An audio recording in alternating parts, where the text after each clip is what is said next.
All right. Well, on the theme of plant-focused labs playing around with bugs, our next talk is by Yutaro Shimizu.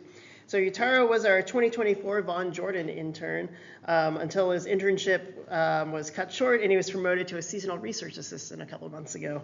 Yutaro is originally from Tokyo, Japan, and graduated from Minerva College, which is based in San Francisco, in 2023 with a BS in Organisms and Earth Systems. So as an undergraduate, Yutaro had some great research experiences, including population modeling of beech trees and developing a GIS web app. Yutaro is one of the more computationally gifted plant ecology interns we've had. And at the project he'll be sharing today, he decided to leverage Mark Dayrup's long-term giant pollinator database to understand the network structure of plant pollinator interactions. And as you'll see, his work really gives us a cool and important insights into the stability of these networks and lays out some interesting baseline expectations for how networks should recover after fire. So Yutaro has been wonderful to work with. He's always eager to learn, especially about all things American. And he'll be working as a GIS specialist after leaving Archbold and will eventually be returning to Japan. And with that, I'll hand it over to Yutaro. Okay. Yep. Okay, thank you for that introduction. Welcome, everyone. Thank you for coming to my talk. Today, I'll be talking about some of our findings about flower-visitor interactions in the Archbold crab ecosystem. In particular, we'll be combining concepts from network theory, phylogenetic analysis, and also fire studies. So Esteban recorded this video of this bee fly meticulously collecting these pollen from this roseling flower. Plants and insects really benefit from each other. Pollen and nectar provide them sources of food, materials to build homes, or even as perfume to attract mates.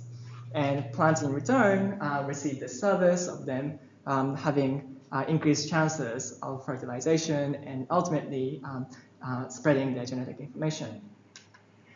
And where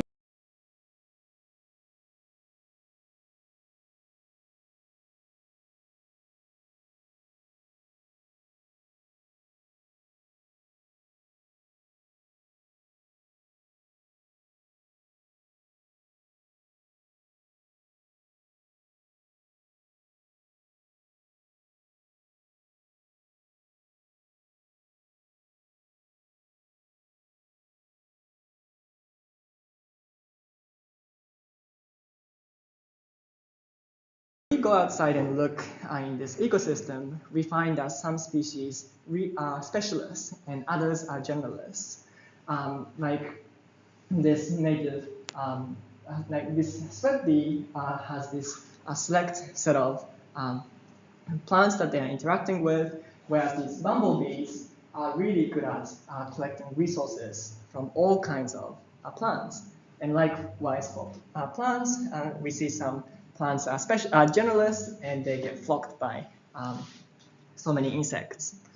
And a lot of previous literature has focused on this single picture of interactions where they're really looking at this one set of interactions.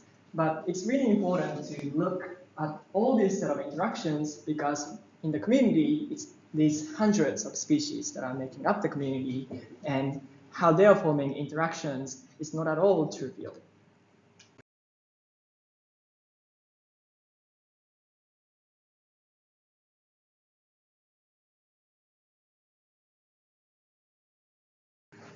And network theory is a really great way for this kind of study because it really represents the system in an abstract way.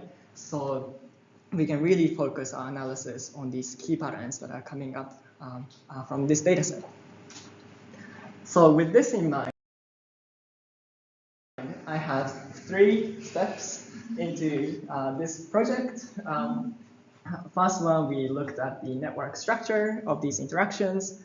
And 2, we applied phylogenetic analysis to start exploring mechanisms that are shaping these networks. And lastly, we looked at how these networks might behave throughout phylogeny.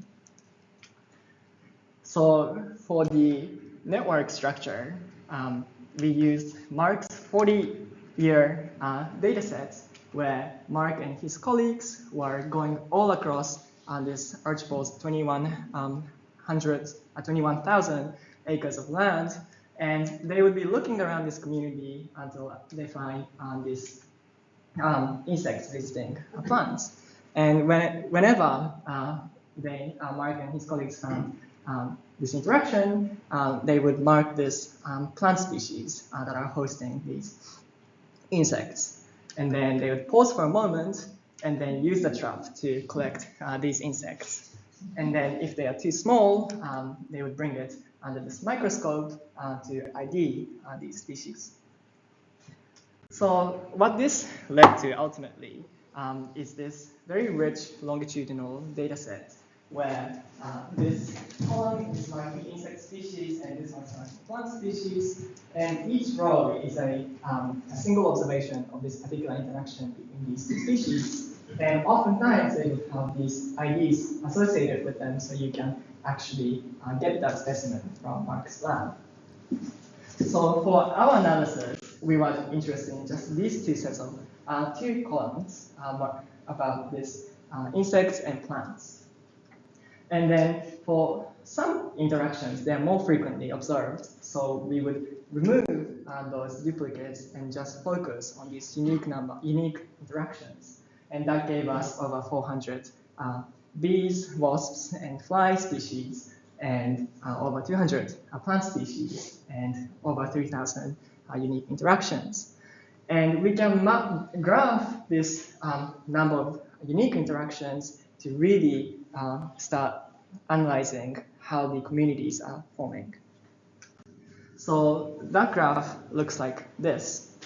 And we can start interpreting it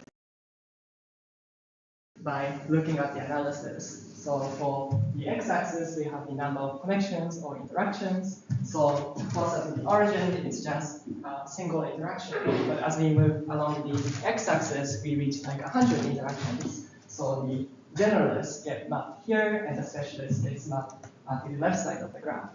And on the y-axis, we have a form of frequency. So how many times we expect to find these species with this particular number of interactions. So we can map plants from Mark's dataset, and that produces results like this.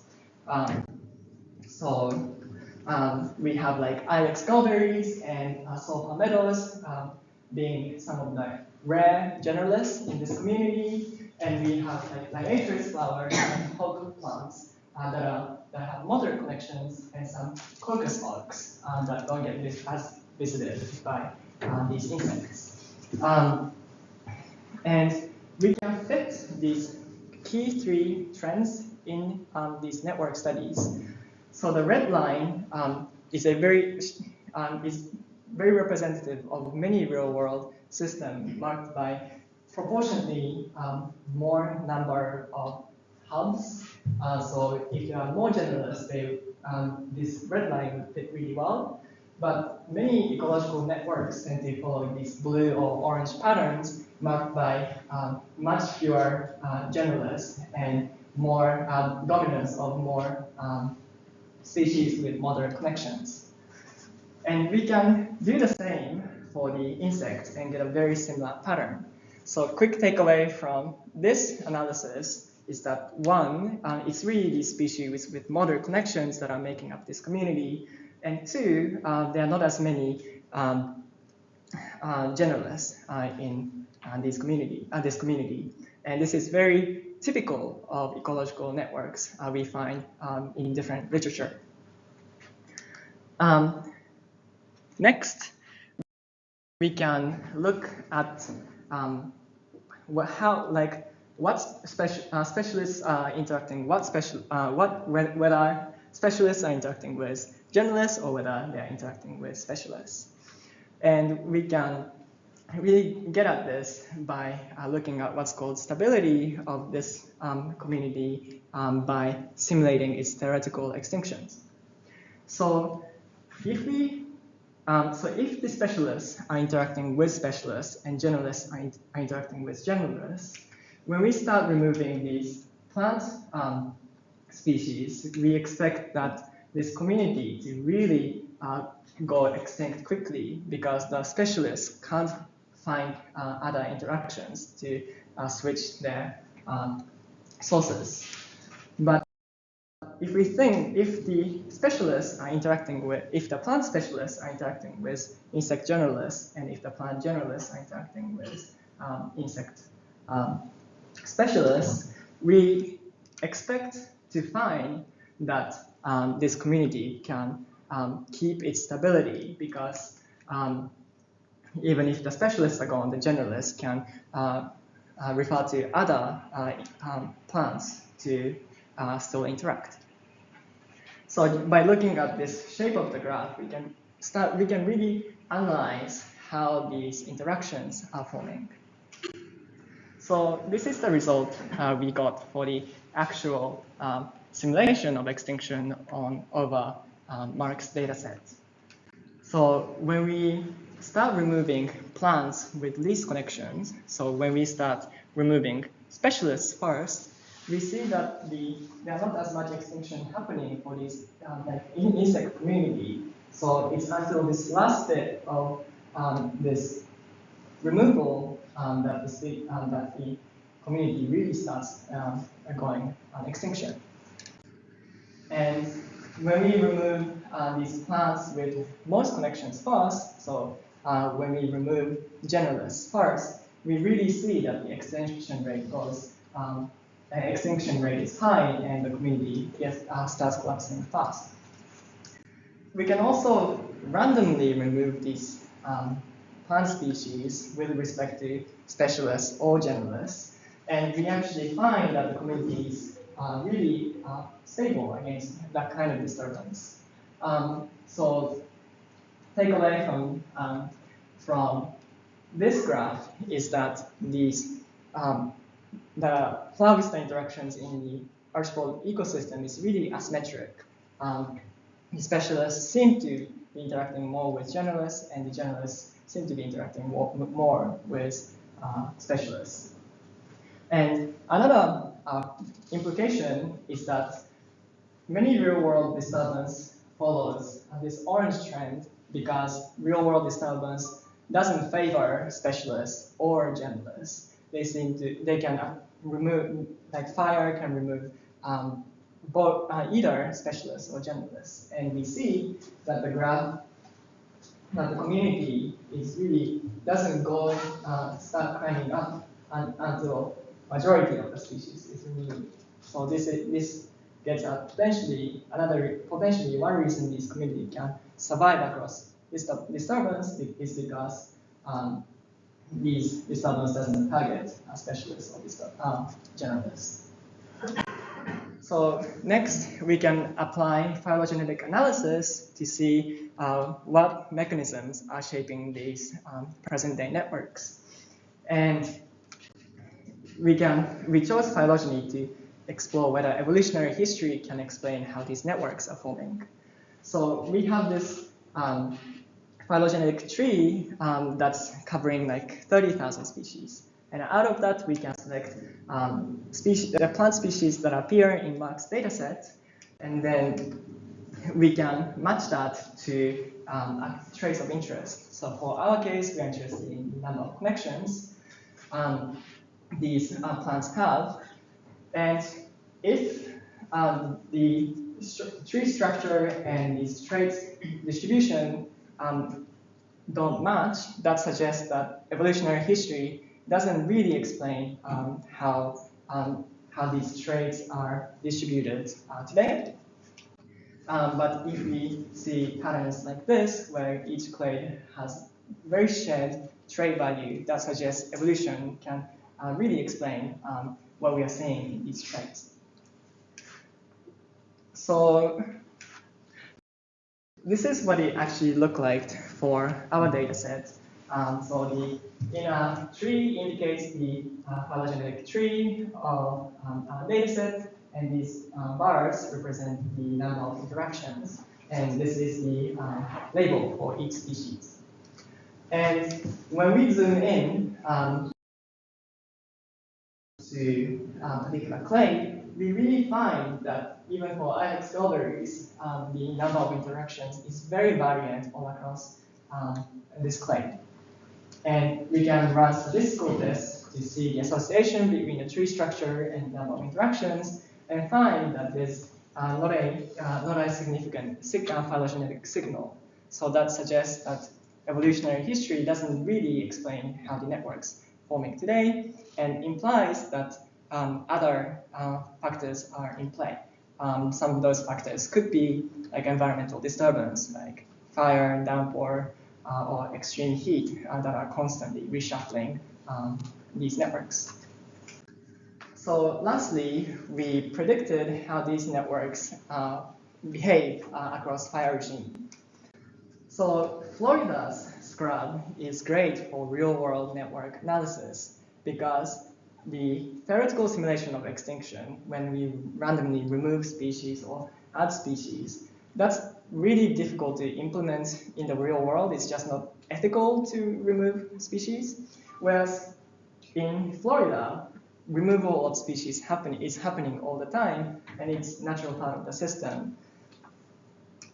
So Eric Menges went across this rosemary board where he collected this vegetation survey for different gaps with different gap areas and different times since fire.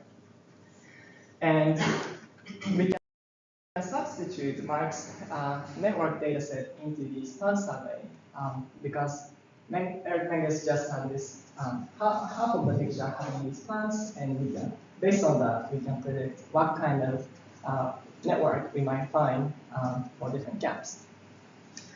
We're still working on this analysis, but our preliminary results suggest that the plant species richness is associated with insect species richness. So we do find a general increase trend. And other variables Eric Menges had in his data were gap area and time since fire. We can also map that against insect species richness, and there seems to be some trends going on, whether it be like a steady decrease or increase, but for these, we still need to really explore the functional relationship between these variables. So to summarize, the network analysis suggested that there are not as many generalists, and it's really these species with moderate connections that are making up this community, and this is very typical of ecological networks. And for phylogenetic analysis, we found that there's no significant signal implying that there are other factors shaping these networks. And lastly, we predicted the network structure across fire regime, and we see some association between insect richness and plant richness, and fire history and gap area may explain some of the insect presence. And so for implications for conservation, if we want to prioritize pollinators, these results suggest that it's better to prioritize plant species with more connections. So I want to take this opportunity to really thank people who've been involved in my life, both inside during work and also outside work. During my time at Archbold, I want to thank everyone from the plant lab for making my days so eventful and memorable every single day. And I also want to thank other people who've helped me for this project. I want to thank Mark for letting me explore your data set and also letting me tag along a couple of times to your fieldwork.